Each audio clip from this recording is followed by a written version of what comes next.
I appear before you today to vehemently oppose the Protection of Sovereignty Bill 2026.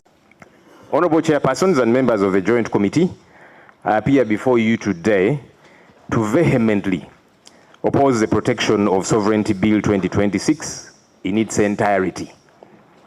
While cloaked in the language of patriotism, a careful legal analysis reveals that this bill suffers from fatal constitutional defects, including unjustifiable limitations on the fundamental rights, dangerous vagueness, and an unconstitutional subversion of the multi-party dispensation.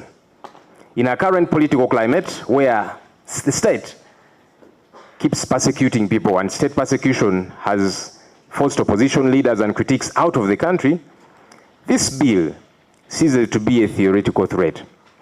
It is an immediate existential danger to political pluralism, economic survival, and Uganda's standing in the global community.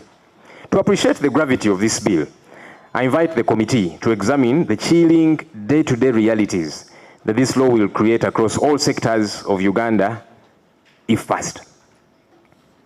1. Reclassifying Ugandan citizens as foreigners. The most insidious provision is hidden in Clause 1, which defines a foreigner to include B, a Ugandan citizen residing outside Uganda. There are numerous Ugandans who live in the diaspora, and they remit over $2.5 billion annually to our country. All these citizens are going to be deemed foreigners by this law. When did this government cease to care about its citizens to the extent of regarding them as non-citizens? Consider a political leader born in Uganda, a registered voter, and a duly elected party president who is forced into exile or out of the country due to state persecution. Under Clause 1B, the moment that citizen crosses the border to save their life, that law strips them of their Ugandan identity and reclassifies them as a foreigner. Because Clause 1 defines an agent of a foreigner as anyone who acts under the direction or control of a foreigner, and Clause 2.2a says the act applies to anyone who engages in political activities, for or in the interests of a foreigner. The domino effect is devastating, Honorable Chair and members.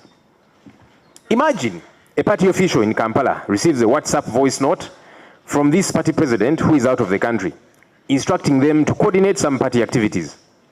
Under this bill, by following those instructions, the party official here in Uganda is guilty of engaging in political activities for a foreigner who left the country.